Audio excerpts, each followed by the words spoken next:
Hello दोस्तों, VCC academy में मैं लोकेशन आपका स्वागत करता हूं।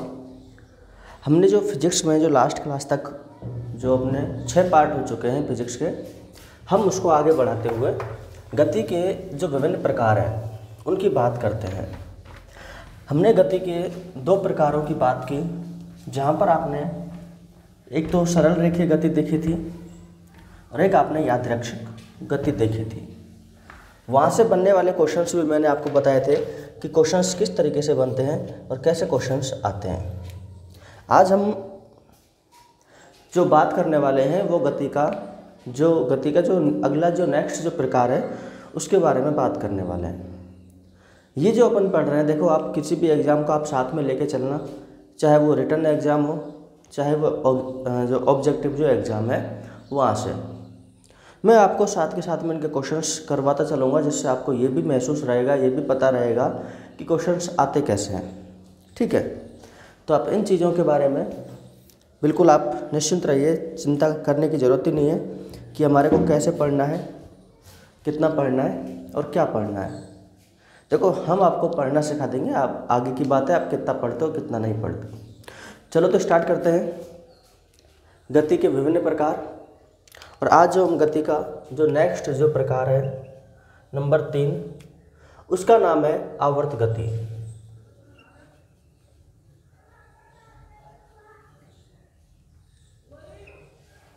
आवर्त गति।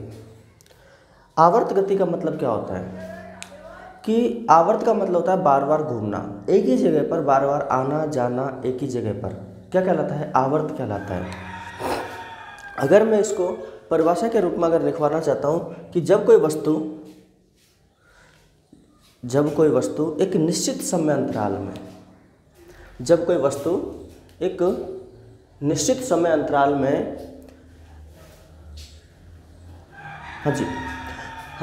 तो जब कोई वस्तु एक निश्चित समय अंतराल में उसी पथ पर, जो उसका जो पहले वाला जो पथ था उसी पथ पर अपनी गति को दोहराए, तो ऐसी गति क्या कहलाती है?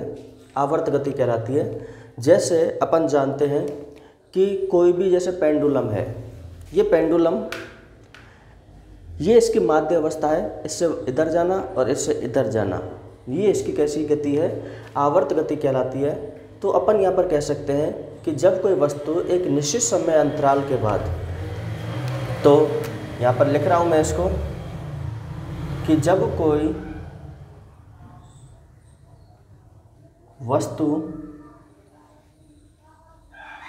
निश्चित समय अंतराल के बाद, जब कोई वस्तु निश्चित समय अंतराल के बाद, जब कोई वस्तु निश्चित समय अंतराल के बाद उसी पथ पर अपनी गति को दोहराए, समय अंतराल के बाद उसी पथ पर अपनी गति को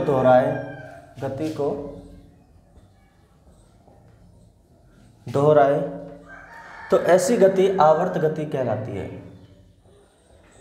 तो ऐसी गति आवर्त गति कहलाती है। देखो, एक सिंपल सी बात है कि कोई वस्तु है एक निश्चित समय अंतराल के बाद, कि एक निश्चित समय में जो पहले वाली जो स्थिति थी उसको वापस पहले वाली स्थिति में आ जाए, उसे वो अपन क्या कहते हैं? एक आवर्त जो गति है उसी को अपन उस नाम से जानते हैं। जैसे मान के चलो, ये आप ऐसे बना सकते हो डायग्राम चाहो तो इस तरीके से। ये कोई पेंडुलम है और ये पेंडुलम इधर गया और ये पेंडुलम इधर गया। इस पेंडुलम की जो गति होगी, ये कैसी गति होगी? सरल आवर्त गति। तो मैं यहाँ पर लिख सकता हूँ घड़ी के पेंडुलम की गति, घड़ी के पेंडुलम की गति। ये एग्जाम्पल्स हैं। तो घड़ी के पेंडुलम की गति कैसी होगी? सरल आवर्त गति ये होगी। इसके बाद में अगर इसका आप एग्जाम्पल और देखना चाहते हो तो मान के चलो ये है सूर्य, और इस सूर्य के चारों ओर दीर्घ वृत्ताकार कक्षाओं में जो ग्रह जो चक्कर लगाते हैं, सूर्य के चारों ओर जो ग्रह जो चक्कर लगाते हैं उनकी गति। तो अगला एग्जाम्पल अपन लिख सकते हैं कि सूर्य के चारों ओर ग्रहों की गति। सूर्य के चारों ओर ग्रहों की गति। तो सूर्य के चारों ओर जो ग्रहों की जो गति होती है वह भी कौन सी गति होती है? आवर्त गति। कौन सी गति होती है? आवर्त गति। तो आवर्त गति का मतलब क्या है कि जब कोई वस्तु निश्चित समय अंतराल के बाद उसी पथ पर अपनी गति को दोहराए तो ऐसी गति क्या कहलाती है? आवर्त गति कहलाती है। अब ये चाहे आपको लिखने के लिए दे, चाहे ऑप्शन में ऑब्जेक्टिव दे कि घड़ी के पेंडुलम की गति कौन सी गति होती है, तो ऑप्शन में आप लिख सकते हो कैसी गति होती है? आवर्त गति। इस आवर्त गति के अपन और थोड़े से आगे चल के इसको अपन पढ़ेंगे तो बहुत इंपॉर्टेंट है, ये अभी इतना इंपॉर्टेंट है नहीं है। आवर्त गति से ही संबंधित एक गति आती है जो होती है सरल आवर्त गति।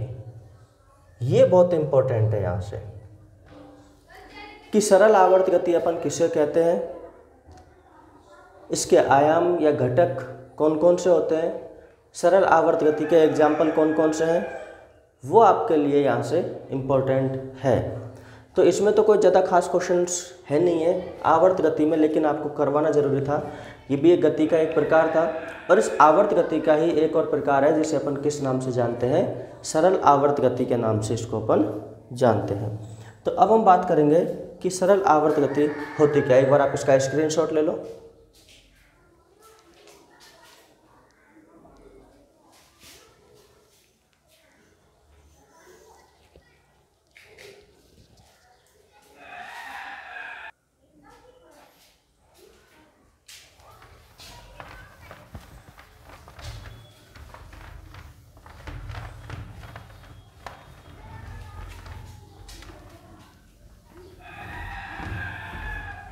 अब देखो, अब मैंने यहाँ पर आपको बताया कि आवर्त जो गति है इसी से ही संबंधित एक गति होती है सरल आवर्त गति।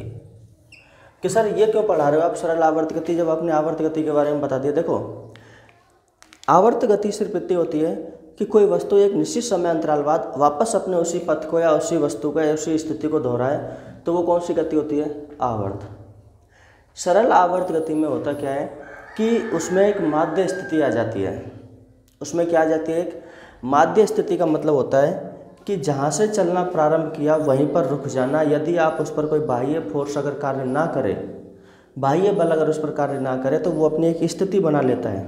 जैसे मान के चलो कि पेंडुलम है, पेंडुलम इस तरीके से कभी इधर जाता है, कभी इधर जाता है, कभी इधर जाता है, कभी इधर आता है। अब इसको धीरे धीरे यदि आप इसकी गतिज ऊर्जा को अगर आप कम कर दो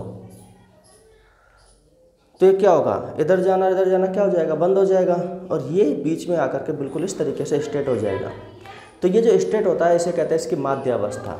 लेकिन हमने सरल आवर्त गति के अलावा जब आवर्त गति जब देखी थी तो उसमें एक एग्जाम्पल हमने देखा था और उस एग्जाम्पल में क्या था कि जो सूर्य के चारों ओर जो ग्रह जो गति करते हैं वो एक आवर्त गति का एग्जाम्पल है। हाँ, लेकिन वो एग्जाम्पल एक सरल आवर्त गति का नहीं हो सकता क्योंकि उसमें किसी भी ग्रह की या किसी भी वस्तु की एक माध्य स्थिति उपलब्ध नहीं हो पाती।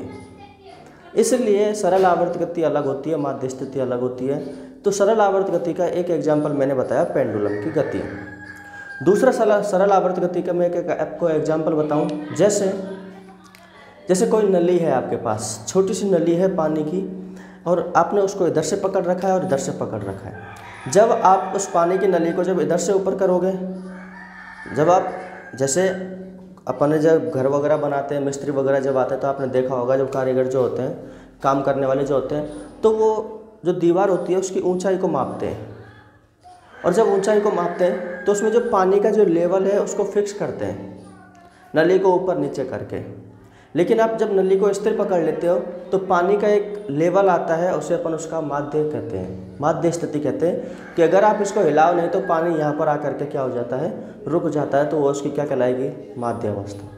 अगर मैं आपको और भी एग्जांपल दूँ, जैसे पानी में कोई वस्तु डूब रही है, कोई बॉक्स है, वो अगर पानी में डूब रहा है तो कभी इधर होगा, कभी इधर होगा, कभी नीचे जाएगा, फिर ऊपर आएगा। लेकिन जब उस पर बाह्य बल कार्य करना, जैसे हवाएं वगैरह चलना बंद हो जाती हैं, तो क्या होगा कि वो एक स्थिर अवस्था में आ जाएगा, आधा डूबा रहेगा या कुछ भाग डूबा रहेगा, कुछ भाग ऊपर रहेगा। तो जितना वो अब डूबा हुआ है उसे अपन उसकी क्या कहते हैं, माध्य अवस्था कहते हैं। और एग्जाम्पल सुन लो कि जैसे कोई स्प्रिंग होती है, जब आप स्प्रिंग को जब खींचते हो तो खींचने पर वो लंबी हो जाती है, और जब वापस आप उसको छोड़ते हो, स्प्रिंग होती है, रबड़ होती है, तो वापस वह उसी अवस्था में चली जाती है जो उसकी प्रारंभ की जो अवस्था थी। तो उससे अपन किस नाम से जानेंगे, उसकी माध्य अवस्था के नाम से अपन उसको जानेंगे। तो यदि कोई वस्तु माध्य अवस्था के इर्द गिर्द माध्य अवस्था में आ जाती है तो उसे अपन किस नाम से जानते हैं, सरल आवर्त गति के नाम से इसको अपन जानते हैं। तो इसकी डेफिनेशन भी अपन लिख लेते हैं, इसकी परिभाषा भी अपन लिख लेते हैं कि यदि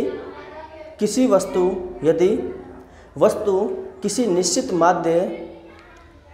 निश्चित माध्य अवस्था के इर्द गिर्द अपनी गति को निश्चित समय अंतराल के बाद दोहराए, तो मैं लिख देता हूँ इसको कि यदि वस्तु किसी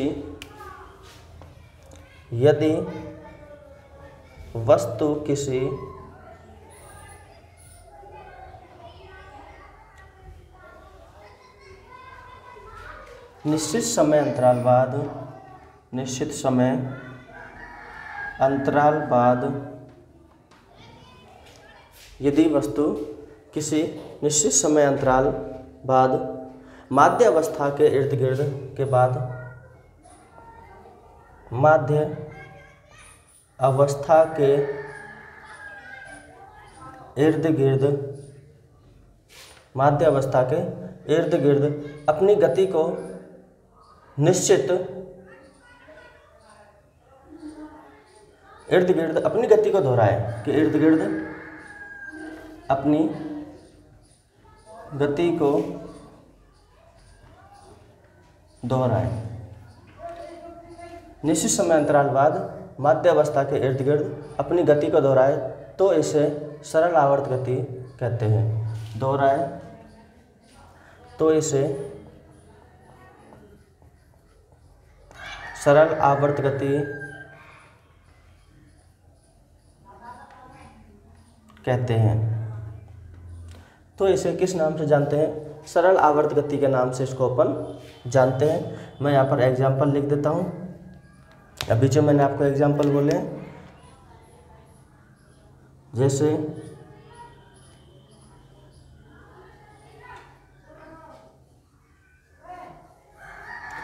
किसी पेंडुलम की गति, घड़ी के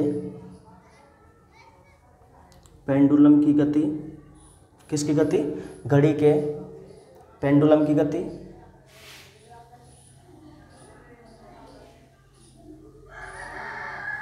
ये कोई यू आकार की नली है।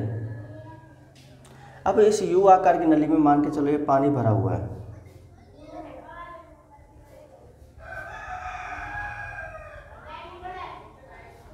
ये यहाँ तक इसमें क्या भरा हुआ है, पानी। तो पानी भरा हुआ है, तो जब आप इसको हिलाना बंद कर दोगे नली को इधर उधर, तो ये इसकी एक माध्य अवस्था आएगी। इसकी माध्य अवस्था कौन सी है, बीच वाली, और इसकी माध्य अवस्था ये है। तो अपन ये कह सकते हैं यू आकार की नलिका में पानी की गति,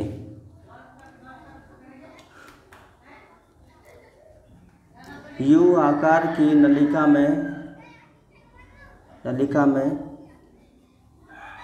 पानी की गति, यू आकार की नलिका में किसकी गति, पानी की गति भी सरल आवर्त गति को दोहराती है। और आप एग्जाम्पल लेना चाहो तो जैसे मान के चलो ये कोई पानी भरा हुआ है, या फिर जैसे ये कोई बॉक्स है और ये बॉक्स किस में डूबा हुआ है, पानी में। यहाँ तक मान के चलिए पानी में डूबा हुआ है। तो जब ये हिलना बंद कर देगा बॉक्स तो इसकी एक माध्य अवस्था आएगी। तो अपन ये कह सकते हैं कि पानी में आधा डूबा हुआ जो बॉक्स है उसकी गति, तो पानी में आधे डूबे बॉक्स की गति, पानी में आधे डूबे बॉक्स की गति। और एग्जांपल देख लो, जैसे कोई स्प्रिंग है और इस स्प्रिंग से कोई वजन यहाँ पर लटक रखा है, तो होगा क्या कि जब आप इसको, ये इसकी माध्य अवस्था है, ये कैसी अवस्था है इसकी, माध्य अवस्था। जब आप इसको नीचे खींचोगे तो ये कहाँ जाएगी, ऊपर जाएगी। लेकिन ऐसे ऊपर नीचे हो आके किस में आ जाएगी, ये माध्य अवस्था में आ जाएगी। तो यहाँ कह सकते हैं स्प्रिंग से बंधे द्रव्यमान की गति। तो स्प्रिंग से बंधे द्रव्यमान की गति, ये भी किस गति को दर्शाता है, यहाँ पर सरल आवर्त गति का ही क्या है, एक एग्जाम्पल है। तो आप इसका स्क्रीनशॉट ले लोगे आप।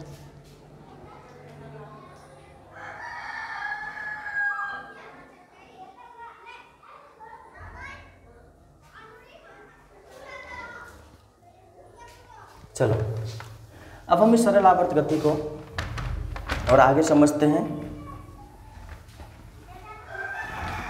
आज थोड़ा मौसम ख़राब है तो आपको जितना वीडियो की क्वालिटी मिलती है आप थोड़ा उसमें कॉम्प्रोमाइज़ करके इसको देख लें, आपको ठीक है वैसे समझ में आ जाएगी। अब जाके इम्पोर्टेंट चीज़ें चालू होती हैं। देखो, सरल आवर्त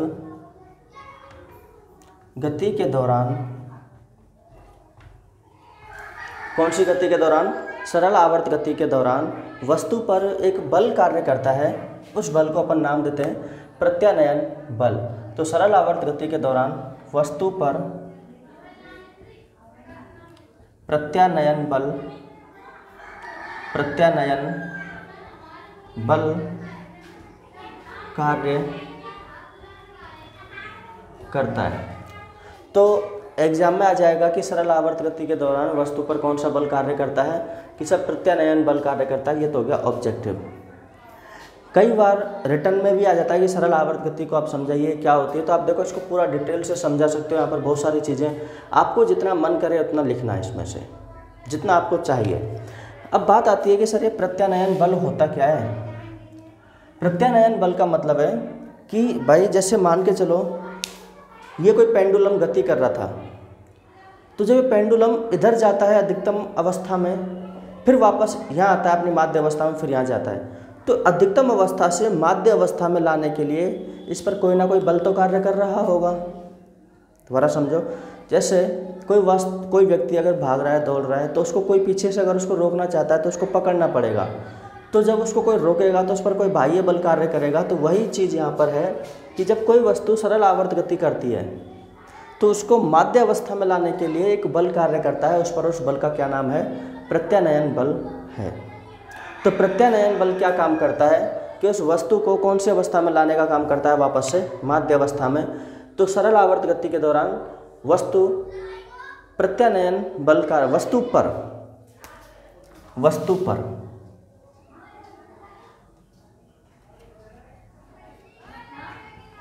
वस्तु पर प्रत्यानयन बल कार्य करता है, जो वस्तु को माध्य अवस्था की ओर निर्देशित करता है, जो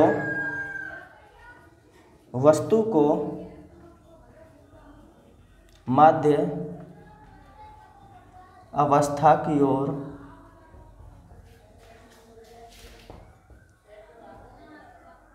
निर्देशित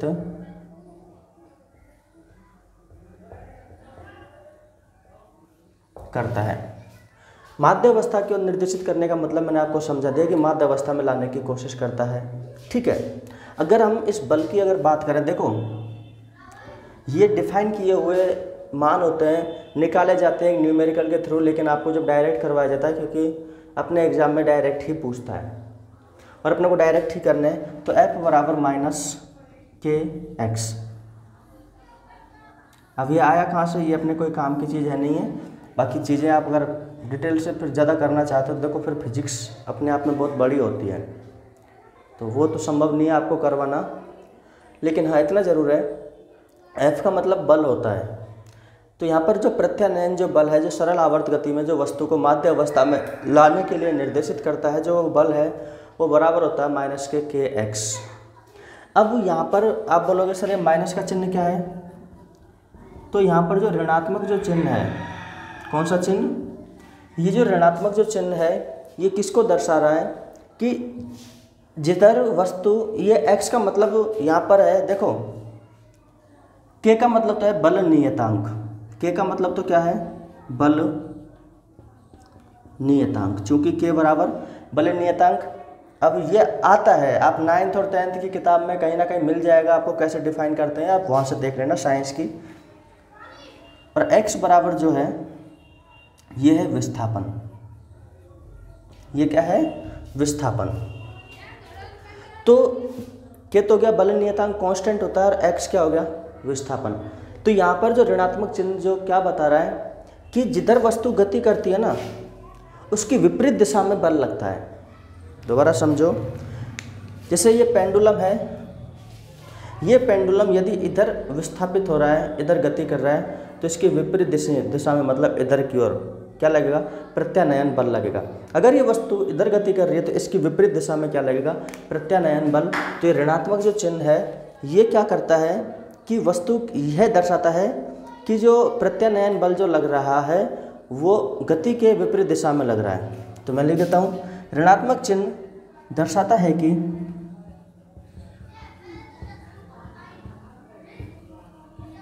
ऋणात्मक चिन्ह दर्शाता है कि विस्थापन दर्शाता है कि विस्थापन के विपरीत दिशा में, कि विस्थापन के विपरीत दिशा में, विस्थापन के विपरीत दिशा में प्रत्यानयन बल कार्य करता है। और बात तो सही है, प्रत्यानयन बल हमेशा विस्थापन के विपरीत दिशा में क्या करता है, कार्य करता है। अगर आपसे कोई बोल दे कि यहाँ पर आप इसका मात्रक निकाल के दो, यहाँ पर आप इसका क्या निकाल के दो, मात्रक निकाल के दो, तो देखो यहाँ अपन ने देखा कि f बराबर माइनस के एक्स, यहाँ माइनस माइनस कोई मायने नहीं रखता, ठीक है। तो देखो अगर इस x को मैं इधर ले आता हूँ तो f अपॉन x बराबर k। f क्या है, बल, और बल का मात्रक क्या होता है, न्यूटन। बल का मात्रक क्या होता है, न्यूटन। और विस्थापन क्या है, ये x क्या है, विस्थापन, और विस्थापन का मात्रक क्या होता है, मीटर। तो इसका मात्रक हो जाएगा प्रत्यानयन बल में जो k जो कांस्टेंट होता है, इसकी अगर अपन मात्रक की बात करें तो हो जाएगा न्यूटन पर मीटर। क्या हो जाएगा, न्यूटन पर मीटर। तो देखो बहुत सारी चीज़ें हैं अभी इसमें पढ़ने के लिए सरल आवर्त गति में। आज प्रॉब्लम है कि थोड़ा सा मौसम ख़राब है, लाइटिंग की प्रॉब्लम आ रही है, और थोड़ा सा जो आसपास हवा जो चल रही है जिसकी वजह से साउंड वगैरह में भी प्रॉब्लम आएगी, क्योंकि आज जो है मौसम ख़राब है। जो आप जानते हो वो जो अपने ताउते नामक जो चक्रवात है, तो वो इफ़ेक्ट कर रहा है, दिख रहा है, मौसम ख़राब हो रहा है, हवाएं थोड़ी सी तेज़ चल रही हैं, जिससे क्या है कि साउंड में प्रॉब्लम आती है। तो आपने यहाँ तक देखा इसको गति के प्रकारों में, अभी बहुत सारा है इसमें सरल आवर्त गति। जो अगली जो पूरी वीडियो बनेगी, जो 1-1.5 घंटे की जो वीडियो बनेगी, उसमें भी आप पूरा का पूरा सरल आवर्त गति ही पढ़ोगे। चलो कोई नहीं, आज आपने थोड़ा सा ही पढ़ा है आवर्त गति और सरल आवर्त गति के बारे में, थोड़ा सा आपने देखा है, लेकिन जितना भी देखा है अच्छा देखा है। क्वेश्चंस आप एक बार यहाँ तक आप इसको 2-3 बार देख लेना तो आपको समझ में आ जाएगा। ये कोई भी प्रॉब्लम है तो आप कमेंट करके पूछ सकते हो। आपको वीडियो कैसा लगा ये हमारी वीडियो का कमेंट में आप बताएं, और ज़्यादा से ज़्यादा लोगों तक इसको शेयर करें। तो आज के लिए इतना ही, थैंक यू, धन्यवाद।